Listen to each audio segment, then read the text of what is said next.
والصلاة والسلام على سيد الأنبياء والمرسلين أما بعد فأعوذ بالله من الشيطان الرجيم بسم الله الرحمن الرحيم الصلاة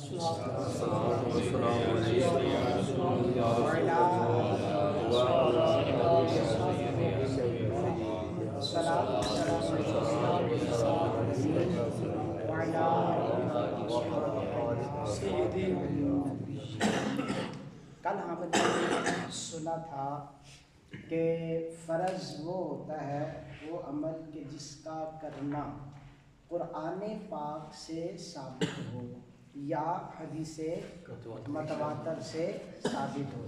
اس کا نام ہم نے رکھا تھا دلیل قطعی. قرآن پاک یا حدیث متواتر کو ہم نے کیا نام دیا تھا؟ دلیل قطعی کا. اچھا، حدیث متواتر کون سی حدیث ہے؟ اس کو سمجھنے کے لیے آپ ادھر وائٹ بورڈ پہ توجہ دیں گے. تو بنیادی طور پہ حدیث کی ہم دو طرح کی تقسیم کرتے ہیں. یہ تقسیم کس لحاظ سے ہے؟ نبی پاک صلی اللہ تعالیٰ علیہ وآلہ وسلم سے صحابہ کرام علیہم رضوان نے احادیث امت تک پہنچائی. ایسے ہی ہے، ہم تک جو بھی حدیث پہنچتی ہے اس کے سب سے آخری راوی، نیچے سے اگر اوپر جائیں تو آخری راوی صحابی رسول ہوتے ہیں. اوپر سے نیچے آئیں تو سب سے پہلے راوی صحابی رسول ہوتے ہیں. پھر اس کے بعد تابعین ہیں، پھر تبع تابعین ہیں، تو یوں نیچے چلتے چلتے وہ کسی محدث تک یا ہم تک وہ حدیث پہنچتی ہے.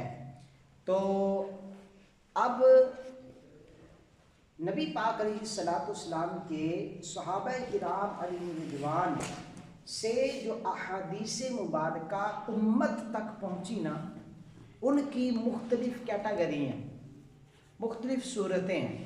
مثال کے طور پہ کوئی حدیث ایسی ہے کہ نبی پاک علیہ الصلوۃ والسلام سے اس حدیث کو بیان کرنے والے صحابہ کرام علیہ رضوان میں سے صرف ایک صحابی ہیں.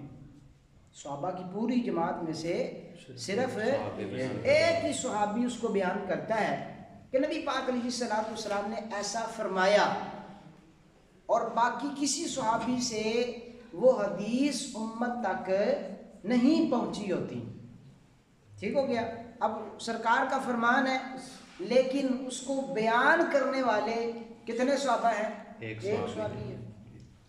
اب اسی طرح سرکار کی کوئی حدیث ایسی ہوتی ہے کہ اس کو دو صحابہ بیان کر رہے ہوتے ہیں، اس کے علاوہ باقی صحابہ کرام اس حدیث کے بارے میں خاموش ہوتے ہیں، کسی اور سے وہ حدیث امت تک نہیں پہنچی ہوتی، صرف دو صحابہ کرام سے وہ حدیث امت تک پہنچتی ہے. ایسے ہی کچھ احادیث ہیں کہ جو دو سے زیادہ صحابہ کرام اس کو بیان کر رہے ہوتے ہیں، دو سے زیادہ صحابہ کرام اس کو بیان کر رہے ہوتے ہیں، اور امت تک وہ سرکار کا عمل ہے یا سرکار کا فرمان ہے، وہ امت تک پہنچ رہا ہوتا ہے دو سے زیادہ صحابہ کرام علیہ رضوان کے ذریعے سے. لیکن ان صحابہ کی جو تعداد ہے وہ محدود ہوتی ہے، اتنی زیادہ نہیں ہوتی کہ حد تواتر تک پہنچے. حد تواتر کیا ہے؟ اب جو حدیث ہے زیادہ صحابی بیان کر رہے، اب اس زیادتی میں ایک حد ایسی آتی ہے، یعنی اتنے کثرت کے ساتھ صحابی اس کو ذکر کر رہے ہوتے ہیں کہ عقلاً ان سب کا جھوٹ پر متفق ہونا جائز ہی نہ ہو. یعنی مثال طور پہ اب ان کی ایک دفعہ عظمت و شان کو، جو صحابیت والی ان کی عظمت و شان ہے، اس کو ذہن سے ذرا ہٹا کر کے بھی دیکھیں تو عقل تسلیم ہی نہ کرے کہ یار اتنے بندے ایک اپنے پیٹ سے جھوٹ گاڑ لیں اور سب کا جھوٹ ایک جیسا ہی ہو. عقل اس بات کو محال سمجھے. سمجھ آئی نا؟ اب جھوٹ بندہ ایک نے بولا، جب دو نے بولا، دو کی بات مل سکتی ہے، جب تیسرا بولے گا تو تین کی بات تو نہیں نہ ملے گی، چوتھا بولے گا چار کی بات تو نہیں نہ ملے گی. لیکن اس میں بھی امکان ہے، ہو سکتا ہے کہ وہ 4-5 مل کر بیٹھے ہوں اور انہوں نے ایک بات گاڑ لی ہو کہ چلو بھی یہ بیان کر دو، لیکن ایک وقت آتا ہے کہ ان کی تعداد اتنی ہو جاتی ہے کہ اب عقل اس بات کو تسلیم نہیں کرتی کہ ان سب نے مل بیٹھ کر کے ایک جھوٹ کھڑا ہو اور جھوٹ وہ بیان کر دیا ہو، بلکہ عقل اس بات پر مجبور ہو جاتی ہے، اس بات کو سمجھنے کے لیے کہ ان سب نے نبی پاک علیہ الصلوۃ والسلام سے سنا ہی ہے اور سن کر ہی بیان کیا ہے، اس لیے سب کی بات ایک جیسی ہے۔ بات سمجھ آ رہے ہیں نا؟ اب مثال کے طور پہ ہم سب درس میں بیٹھے ہوئے ہیں اور ہوتا یہ ہے کہ درس میں کچھ بات کسی کو کوئی سمجھ آئی، کسی کو کوئی سمجھ آئی، ایسا ہو جاتا ہے نا جی، اونچ نیچ ہو جاتی ہے، جائز کا ناجائز سمجھ آ گیا، ناجائز کا جائز سمجھ آ گیا، تو ایک بندہ بیان کرے گا اس میں شک ہوتا ہے، شاید یار اس کو سننے کے اندر غلطی ہوئی ہو، دو بیان کریں تو یہ بھی شک ہو سکتا ہے یا شاید ان کو دونوں کو سمجھنے میں غلطی ہوئی ہو، تین چار ہوں تو سمجھ آتی ہے یا شاید یہ بھٹک گئے ہوں، ان کو سمجھنے میں غلطی واقع ہوئی ہو۔ لیکن اگر تعداد اتنی ہو جائے 20 25 30 بندے ایک ہی بات کر رہے ہوں، اب عقل اس بات پر مجبور ہو جاتی ہے کہ یہ جو بیان کر رہے ہیں انہوں نے نہ سننے میں غلطی کی ہے نہ اس کو سمجھنے میں غلطی کی ہے۔ بات سمجھ آ گئی نا؟ تو عقل جب اس بات کا تقاضا کرے کہ یہ تعداد وہ 20 25 30 40 50 ہاں جی اس سے زیادہ بھی ہو سکتی ہے، 70 تک بھی ہو سکتی ہے، اس سے زیادہ 100 تک بھی ہو سکتی ہے، یعنی جب عقل اس بات کو ماننے پہ مجبور ہو جائے کہ یہ سارے افراد جھوٹ بولنے پر، اس جھوٹ پر متفق نہیں ہو سکتے، تو لہذا یہ بات ثابت ہو جائے گی یہ جو بات کر رہے ہیں یہ جھوٹ نہیں ہے بلکہ سچ ہے، اور نبی پاک علیہ الصلوۃ والسلام سے بلا کسی شبہ کے یہ بات ثابت ہے۔ دلیل قطعی یہی ہے، یعنی قطعی طور پہ یہ بات ثابت ہے۔ اب اس کا جو میں نے ابھی آپ کے سامنے بیان کیا، ہر ایک کی الگ الگ ہم تعریف دیکھیں گے اور اس کو سمجھیں گے۔ حدیث کی بنیادی طور پہ دو قسمیں ہو گئیں، کس لحاظ سے؟ صحابہ کرام کی روایت کرنے والے صحابہ کی تعداد کے اعتبار سے، سمجھ آئی نا؟ تعداد کے اعتبار سے، اور یہ صرف صحابہ کرام کی ذات تک نہیں ہے بلکہ صحابی رسول سے، یعنی مثال کے طور پر حضرت ابو ہریرہ رضی اللہ تعالی عنہ سے ایک حدیث بیان ہو رہی ہے، نیچے ایک فرد آ گئے، ایک شخص آ گیا، پھر ایک نیچے ایک اور شخص آ گیا، پھر ایک نیچے ایک اور شخص آ گیا، پھر نیچے ایک اور شخص آ گیا جس نے اسی حدیث کو بیان کیا، حتیٰ کہ نیچے محدث آ گیا، اس طرح کہ امام بخاری، جیسا کہ امام بخاری۔ اب بخاری شریف کی جسے معنی پڑھیں گے نا، یا مسلم شریف کی یا سیاہ ستہ کی کسی بھی حدیث کی کتاب کا مطالعہ کریں گے تو محدث کیا کہتا ہے؟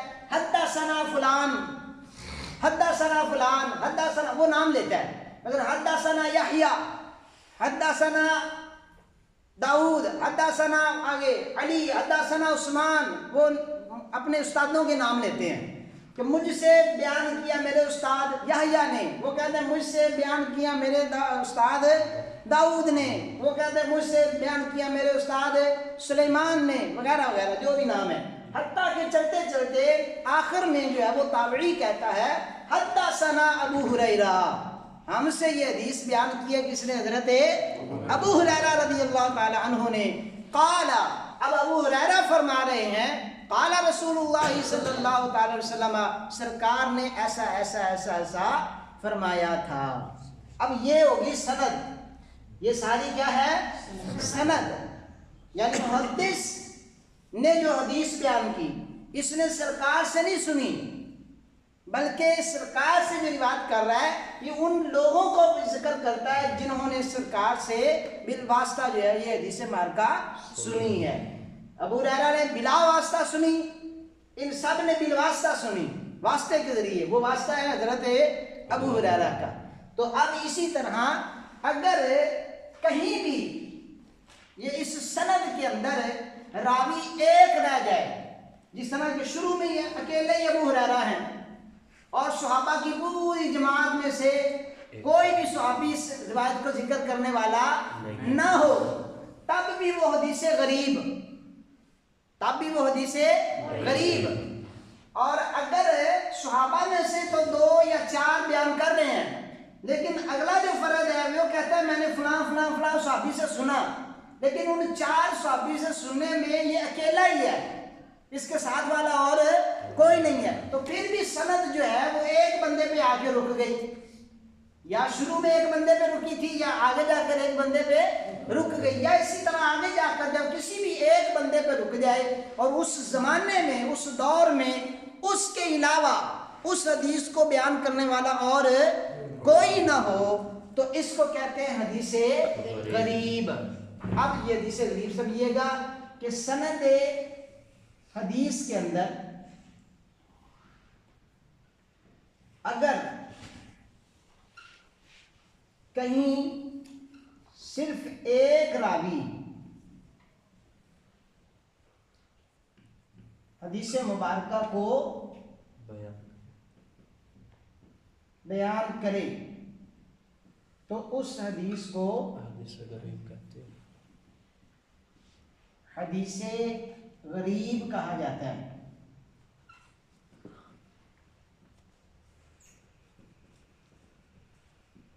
اس کی مثالیں آپ کو بے شمار مل جائیں گی، آپ جامع ترمذی پڑھیں گے نا تو جگہ بجگہ امام ابو عیسیٰ ترمذی علیہ رحمہ فرماتے ہیں ھذا حدیث حسن یا ھذا حدیث صحیح غریب، آگے وہ ساتھ میں غریب ان کا بھی لفظ لگا دیتے ہیں۔ تو غریب سے مراد کیا ہے کہ اس کی سند میں کہیں نہ کہیں ایک جگہ پر ایسا مقام آتا ہے اس حدیث کو اس زمانے میں بیان کرنے والا صرف ایک ہی شخص ہوگا۔ بات سمجھے؟ اچھا، یہ ہم نے جو پڑھا تھا نا فرض، ہم پڑھ رہے ہیں فرض، پھر اس کا مد مقابل حرام، پھر آگے آ جائے گا واجب، پھر آگے اس کا مد مقابل مکروہ تحریمی، یہ اس کو سمجھنے کے لیے اس کا سمجھنا ضروری ہے۔ یہ آپ بات سمجھیے گا، اس لاجک کو آپ سمجھیں گے۔ وہ فقہائے کرام نے مختلف جو اصطلاحات بیان کی ہیں، فقہی اصطلاحات، وہ کیوں بیان کی ہیں۔ اچھا، اس کی سمجھ آ گئی، آگے سمجھنا آسان ہو گیا۔ اب اگر کسی بھی مقام پہ کم از کم 2 افراد ہوں، کم از کم کتنے افراد ہوں؟ 2، تو اس کو کہیں گے حدیث عزیز۔ اس کو کیا کہیں گے؟ حدیث عزیز۔ کیا کہیں گے؟ حدیث عزیز۔ اچھا، حدیث غریب کی میں مثال آپ کو بیان کر دوں، مثال بھی آپ سمجھ لیں تاکہ آپ کو پتہ چل جائے۔ بخاری شریف کی ہی حدیث مبارکہ ہے، درود پاک پڑھ لیجیے۔ السلام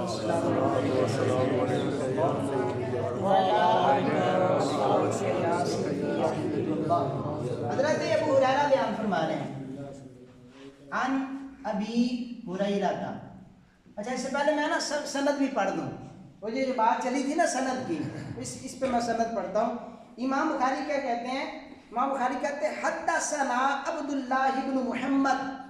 اب انہوں نے اپنے استاد کا نام لیا، پہلے استاد، وہ کہتے ہیں کہ قال حدثنا ابو عامر العقدی، انہوں نے اپنے استاد کا نام لیا۔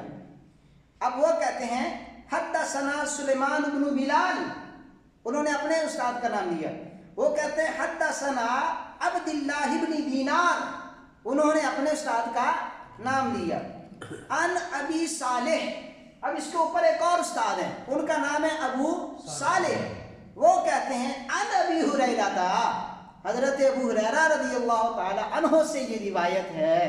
کیا ہے کہ سرکار دو عالم صلی اللہ علیہ وسلم نے ارشاد فرمایا قال الایمان بضع و ستون شعبہ، الایمان ایمان ہے، بضع و ستون ضاد کے ساتھ، بضع و ستون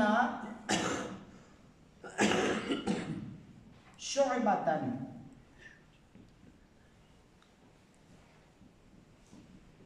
ایمان کے 60 سے کچھ زیادہ شعبے ہیں، ایمان کے 60 سے کچھ زیادہ شعبے ہیں۔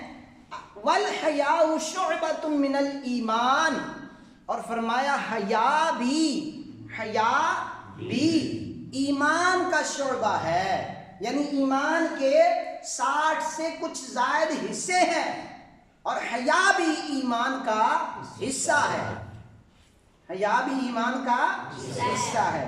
اب یہ بخاری شریف کی حدیث مبارکہ ہے 9، اس کو آپ مزید جو ہے نا وہ ادھر سے دیکھ لیجئے گا، حدیث پاک 9۔ اچھا، اب اس سرکار کے اس فرمان کو، کس فرمان کو کہ ایمان کے 60 سے کچھ زیادہ شعبے ہیں، حصے ہیں، اس کو پوری جماعت صحابہ میں سے صرف اور صرف حضرت ابو ہریرہ بیان کر رہے ہیں، کسی اور صحابی نے یہ بات بیان نہیں کی۔ تو اب یہ کون سی حدیث کہلائی؟ حدیث غریب، اور حدیث غریب ہونا صحیح ہونے کے خلاف نہیں ہے، یہ بخاری کی حدیث ہے نا، اور بخاری کی حدیث صحیح ہیں، یہ بھی بات ذہن میں رکھیے گا، صحیح ہونا ضعیف ہونا وہ کسی اور اعتبار سے ہے، وہ پھر کبھی اس کا موضوع چلے گا کہ وہ حدیث صحیح ہے، صحیح کب ہوتی ہے، کیسے ہوتی ہے، ضعیف کب ہوتی ہے، کیسے ہوتی ہے۔ لیکن یہ بات سمجھیے گا کہ ہم نے آج یہ پڑھا، یہ سمجھ رہے ہیں کہ راویوں کی تعداد کے حوالے سے حدیث کی کتنی قسمیں بنتی ہیں۔ تو اگر کسی بھی دور میں، کسی بھی زمانے میں کہیں بھی ایک ہی راوی رہ جائے، اس حدیث کو کہیں گے حدیث غریب، اور اگر ایک سے زائد ہوں، 2 ہوں کم از کم کتنے رہ جائیں؟ 2، تو اس کو کہتے ہیں حدیث عزیز۔ اب اسی کو آپ لے آئیں سند حدیث میں اگر کہیں بھی سے مراد کسی بھی دور میں، ہاں جی، کسی بھی دور میں کم از کم 2 راوی رہ جائیں تو اس حدیث کو حدیث عزیز کہتے ہیں۔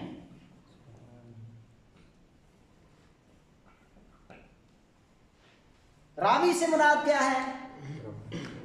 دریائے راوی سے کیا مراد ہے؟ روایت کرنے والا۔ راوی سے مراد کیا ہے؟ روایت ہے اس طرح کہ ابو ہریرہ رضی اللہ تعالیٰ عنہ یہ روایت کر رہے ہیں تو یہ پہلے راوی ہیں، ابو صالح ان کے بعد تھے، وہ دوسرے راوی ہیں۔ اچھا، تو حدیث عزیز ہو گئی کہ کسی بھی زمانے میں کم از کم 2 راوی رہ جائیں تو وہ کیا ہوتی ہے؟ حدیث عزیز۔ اب اس کی مثال بھی صحیح بخاری کے اندر ہے، حدیث نمبر ہے 14۔ حدیث نمبر کیا ہے؟ 14۔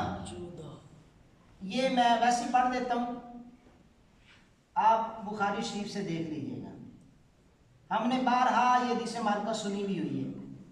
حدیث ہے حضرت ابو ہریرہ رضی اللہ تعالیٰ عنہ اور حضرت انس بن مالک، کتنے راوی ہو گئے؟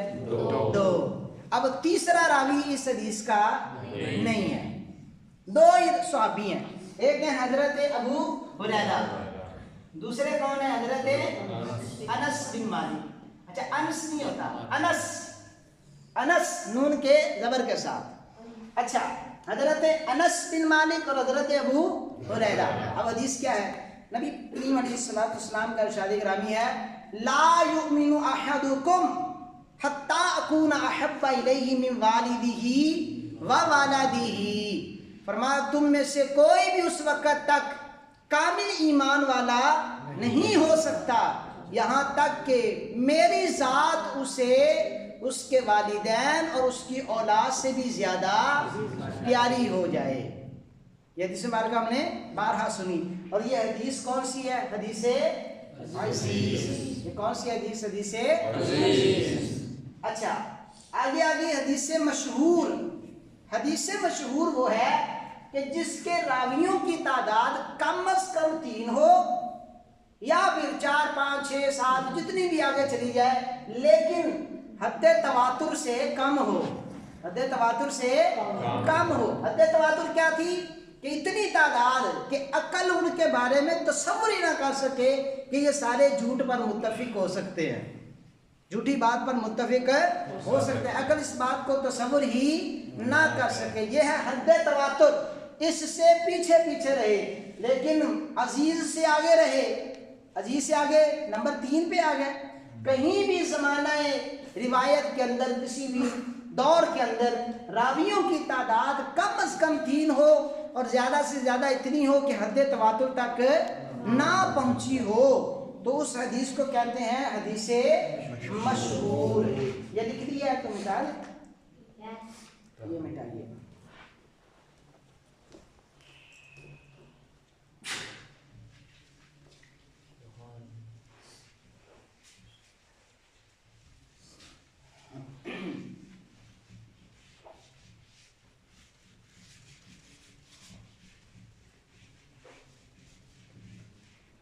حدیث مشہور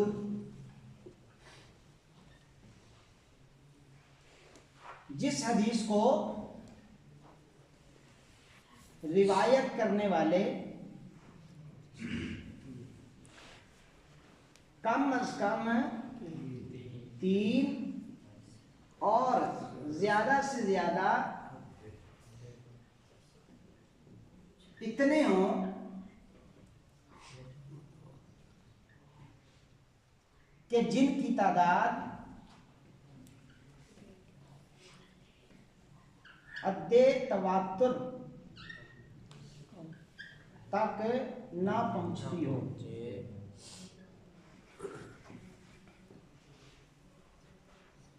بات سمجھ آ گئی؟ حدیث غریب بھی ہم نے سمجھ لی، حدیث عزیز بھی سمجھ لی، حدیث اب مشہور بھی ہم سمجھ لیں. اب اس کی مثال کیا ہے؟ اس کی مثال ہے نبی کریم علیہ السلام کا فرمانے علی شان ہے لا یمس القرآن الا طاہر. لا یمس القرآن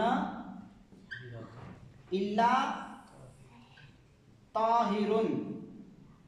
قرآن کو نہ چھوئے مگر پاک بندہ. آپ کو یاد ہوگا پرسوں والا درس ہم نے کہا تھا کہ نفی کے بعد جب الا آ جائے، یاد آ رہا ہے کچھ نفی کے بعد اگر الا آ جائے تو معنی میں حصر ہوتا ہے. معنی میں کیا ہوتا ہے؟ حصر. معنی گھر جاتا ہے اگلی بات میں، یعنی ترجمے میں آ جائے گا صرف کا معنی آ جائے گا ترجمے میں. اب مطلب بنے گا لا یمس القرآن، لا نہیں، یمسو چھوئے، القرآن قرآن کو، الا مگر، طاہر پاک بندہ. معنی سلیس بنا کہ قرآن کو صرف پاک بندہ ہی ہاتھ لگائے. قرآن کو صرف پاک بندہ ہی ہاتھ لگائے. بے وضو بندہ قرآن کو نہیں چھو سکتا، بے غسلہ بندہ قرآن کو نہیں چھو سکتا. اب یہ جو حدیث مالکہ ہے یہ حدیث ہے حدیث مشہور. کون سی حدیث ہے؟ حدیث مشہور. اس کے پہلے راوی ہیں حضرت عمر بن حزم. عمر بن حزم. اچھا بعض اس لفظ کو پڑھتے ہیں عمرو. بعض کیا پڑھ رہے ہوتے ہیں؟ عمرو. عین میم رے واو. تو یہ عمرو نہیں ہوتا، یہ ہوتا ہے عمر. یہ کیا ہوتا ہے؟ عمر. لفظ ہے یہ کیا ہے؟ عمر. اور یہ کیا ہے؟ عمر. یہ عمر تھا، یہ عمر تھا. اب فرق کرنے کے لیے چونکہ آپ عربی عبارات جب دیکھیں گے تو ان میں اعراب نہیں ہوتا. ہماری عوام الناس کے لیے قرآن پاک کے اوپر اعراب لگائے گئے، ورنہ آپ عربی کی کتابیں دیکھیں گے تو وہ بغیر اعراب کی ہوتی ہیں. تو بغیر اعراب کے یہ تھا عمر اور عمر. اب فرق کرنے کے لیے کہ یہ عمر ہے، واو کا اضافہ کر دیا گیا اور اس کو ہم عمر پڑھیں گے. اس کو کیا پڑھیں گے؟ عمر. عمرو نہیں پڑھنا. تو حضرت عمر بن حزم پہلے صحابی ہیں. دوسرے ہیں حضرت عبداللہ ابن عمر. عبداللہ ابن عمر. کتنے راوی ہو گئے؟ 2. حکیم بن حزام یہ تیسرے صحابی ہیں. حکیم بن حزام. عبداللہ دے گلف پایا ابن عمر. عبداللہ بن عمر، عبداللہ ابن عمر دونوں طرح ہیں. چلیں یہ ابن لگا دیتے ہیں. عبداللہ بن عمر بھی، عبداللہ ابن عمر بھی. اچھا عثمان بن ابی العاص کتنے صحابی ہو گئے؟ 4. اچھا، اور حضرت ثوبان، یہ 5 صحابہ سے یہی روایت منقول ہے. کیا؟ لا یمس القرآن الا طاہر، قرآن کو صرف پاک بندہ ہاتھ لگائے، بے وضو بے غسلہ قرآن کو ہاتھ ہے نہ لگائے. اب یہ دیکھیے گا، عزیز میں تھا کم از کم 2 ہوں، اس میں 2 سے زیادہ ہے. یہ چلے گی آگے یا متواتر بنے گی یا کیا بنے گی؟ مشہور. تو یہ متواتر بن نہیں سکتی کہ تعداد 5 ہے. ہاں جی، متواتر تب بنے گی جب عقل اس بات کا تقاضا کرے کہ نہیں اتنے بندے جو ہیں ان کو سمجھنے میں غلطی نہیں ہو سکتی. آپ سمجھے؟ اور حسن ظن تو ہمارا ایک صحابی کے بارے میں بھی ہے، صحابی ہونے کے ناطے کہ انہوں نے کبھی بھی سرکار سے غلط بات امت تک نہیں پہنچائی. لیکن درجہ صحابیت کو ایک مرتبہ اگر سائڈ پہ بھی رکھیں نا تو عقلاً بھی دیکھیں تو اتنے بندے جھوٹ پر متفق نہیں ہو سکتے ہوں، تو پھر وہ بن جائے کہ حدیث متواتر. اگر اس حد سے کم ہو تو حدیث مشہور بن جائے. یہاں تک سمجھ آ گئی؟ مثالیں بھی ہم نے دے لی تھی. آگے اب ہم چلتے ہیں اپنے اصل موضوع کی طرف. اصل نقل یہ بھی نہیں ہے، یہ بھی اصل ہے. یہ سارے بات آئے گی واجب میں. ہم ابھی فرض پہ تھے نا، آگے جب بات واجب پہ آئے گی نا تو وہاں پر آئے گا واجب وہ ہے کہ جو حدیث احاد سے ثابت ہو. واجب کون ہوتا ہے؟ جو حدیث احاد سے ثابت ہو، یعنی حدیث غریب سے جس کا حکم ثابت ہو رہا ہو یا عزیز سے یا مشہور سے، وہ کیا ہوتا ہے؟ حکم واجب. وہ حکم کیا ہوتا ہے؟ واجب. تو ضمناً یہ بات بھی آ گئی. پھر جب ہم یہاں پر آئیں گے تو اس کی تھوڑی سی اور تشریح ہے، وہ بھی صاف کریں گے. اب آ جاتے ہیں متواتر کی طرف. ٹھیک ہو گیا؟ اب حدیث متواتر وہ ہے کہ جس کو اتنے لوگ روایت کرنے والے ہوں کہ جن کا عقلاً جھوٹ پر اتفاق جائز نہ ہو. جیسا کہ یہاں پر حدیثیں بیان کر رہے ہیں، کہتے ہیں اسبات الحوض للنبی یوم القیامہ رواہ اکثر من 50 صحابیا، 50 صحابہ سے زیادہ. کتنے صحابہ سے زیادہ؟ 50 سے زیادہ صحابہ کرام نے یہ بات بیان کی کہ نبی کریم علیہ السلام فرماتے ہیں قیامت کے دن میرا حوض ہوگا اور میں اپنی امت کو اس حوض سے پانی پلاؤں گا. وہ حدیث کیا ہے؟ حدیث حوض. حدیث حوض. اس کو بیان کرنے والے کتنے صحابہ ہیں؟ 50 سے بھی زیادہ. اکثر من 50 صحابیا، 50 50 اکثر اس سے بھی زیادہ، 50 سے بھی زیادہ صحابی اس بات کو بیان کر رہے ہیں کہ سرکار کا حوض لگے گا قیامت والے دن. تو یہ حدیث کون سی کہلائی؟ حدیث متواتر. اسی طرح اس کی دوسری مثال فرماتے ہیں حدیث المسح علی الخفین فی الوضوء رواہ 70 صحابیا.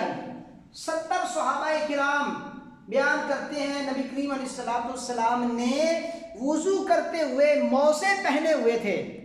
کیا پہنے ہوئے تھے؟ موزے. تو سرکار نے موزوں پر مسح کیا. قرآن کیا کہتا ہے؟ کہ اپنے پاؤں کو دھوو. قرآن کہتا ہے اپنے پاؤں کو دھوو. تو نبی کریم علیہ السلام نے موزوں کے ہوتے ہوئے مسح کیا. ہاں جی. اور قرآن سے جو بات ثابت ہو وہ کیا ہوتی ہے؟ فرض. اور اس بات کو بیان کرنے والے بھی کتنے صحابہ ہیں؟ 70، جو کہ حد تواتر ہے. جس طرح قرآن کی بات دلیل قطعی ہے، اسی طرح حدیث متواتر کی بات بھی دلیل قطعی ہے. تو اب یہ بات معلوم ہو گئی کہ اگر کسی نے موزے نہیں پہنے تو وہ پاؤں کو دھوئے گا. قرآن کا حکم ہے کہ پاؤں کو دھوئے. اور اگر اس نے موزے پہنے ہوئے ہیں پھر اس کو اختیار ہے، چاہے موزے اتار کر کے اپنے پاؤں کو دھو لے اور چاہے حدیث متواتر پر عمل کرتے ہوئے اپنے موزوں پر مسح کر لے، اس کا وضو ہو جائے گا. بات سمجھ آ گئی نا؟ قرآن کی بات تھی کہ پاؤں کو دھونا ہے، اور اس حکم سے ہم چھوٹی موٹی دلیل سے عدول نہیں کر سکتے. اس حکم سے اگر پھرنا ہے تو کوئی بڑی دلیل چاہیے تھی، اور بڑی دلیل کیا ہے؟ یا قرآن ہے یا حدیث متواتر ہے. اب اب سمجھ آ گئی کہ قرآن کے اپوزٹ اگر حکم حدیث احاد سے ثابت ہوتا نا، ہم نے اس پر عمل نہیں کرنا تھا، کیونکہ یہ دلیل قطعی نہیں ہے. حدیث احاد دلیل قطعی نہیں ہے، کیونکہ ان میں عقل یہ مان سکتی ہے. ہو سکتا ہے یار حدیث غریب میں وہ جو ایک صحابی بیان کر رہے ہوں اپنی طرف سے وہ دیانتداری کر رہے ہیں، لیکن ہو سکتا ہے سمجھنے میں غلطی ہوئی ہو. ہاں جی، وہ دو صحابہ جو حدیث عزیز والے ہیں، ہو سکتا ہے ان کو سمجھنے میں غلطی ہوئی ہو، اپنی طرف سے وہ ایمانداری کے ساتھ بیان کر رہے ہیں. ہو سکتا ہے کہ یہ حدیث مشہور میں جو 5 ہیں ان کو سمجھنے میں غلطی ہوئی ہو، باقی سارے صحابہ اس بارے میں چپ ہیں. لیکن جب حدیث متواتر آ گئی کہ 50 صحابہ 70 صحابہ ایک ہی بات کر رہے ہیں، اب عقل یہاں پر بند ہو جاتی ہے.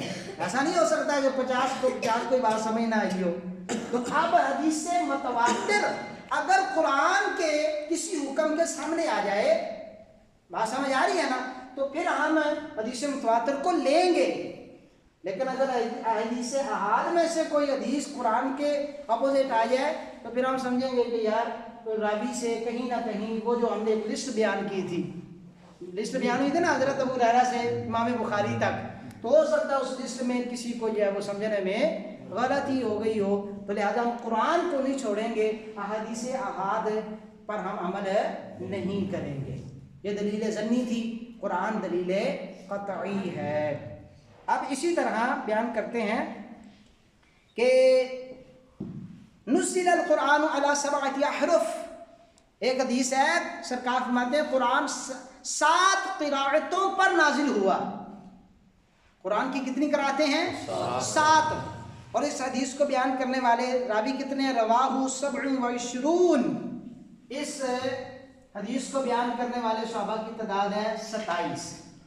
کتنی تعداد ہے؟ 27. کہ قرآن جو ہے وہ 7 قراءتوں پر نازل ہوا. قرآن کی کتنی قراءتیں ہیں؟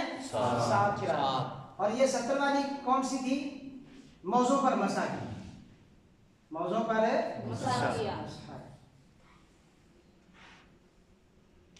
اب ہماری بات پہنچ گئی انتہا پر.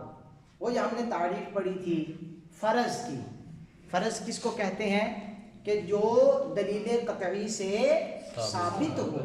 دلیل قطعی یا تو قرآن ہے یا حدیث متواترہ ہے، اور ان سے جو بات ثابت ہو وہ فرض ہے، اس کا ماننا فرض ہے، اس کا انکار کرنا کفر ہے.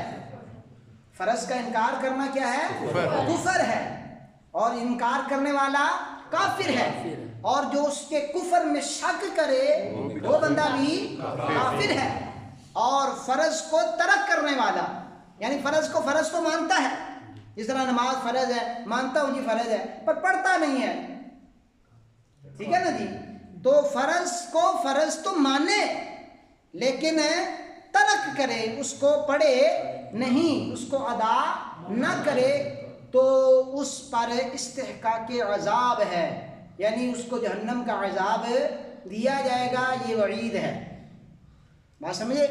تو فرض کو جان بوجھ کے چھوڑنا یہ گناہ کبیرہ ہے، لیکن فرض کو فرض نہ جاننا یہ کفر ہے. یہ فرق سمجھیے گا. ایک بندہ ہے وہ فرض کو فرض سمجھتا ہی نہیں ہے تو وہ کافر. دوسرا ہے وہ فرض تو سمجھتا ہے، مانتا ہے کہ یہ فرض ہے، پر اپنی سستی کی وجہ سے اس کو ادا نہیں کرتا. وہ کافر نہیں ہوگا، وہ مسلمان ہی ہے، لیکن البتہ اس فرض کو چھوڑنے کی وجہ سے وہ گناہ کبیرہ کا مرتکب ہے، فاسق ہے، فاجر ہے. ہماری فرض کی بات توڑ چڑھ گئی. ہاں جی، امید ہے سمجھ آ گئی ہوگی. حرام اس کا بالکل اپوزٹ ہے.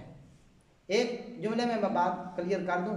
فرض میں تھا دلیل قطعی سے اس کا کرنا ثابت ہو. دلیل قطعی سے جس کا کرنا ثابت وہ ہوتا ہے فرض، اور دلیل قطعی سے جس کی ممانعت ثابت ہو کہ یہ کام نہ کرو، وہ کام ہوتا ہے حرام. دلیل قطعی میں جس کا کرنا منع کیا گیا ہو وہ کیا ہوتا ہے؟ حرام. کل اس پہ تھوڑی سی بات کریں گے پھر انشاءاللہ واجب اور واجب کا مد مقابل جو ہے امید ہے کہ یہ تینوں باتیں کل کلیئر ہو جائیں گی.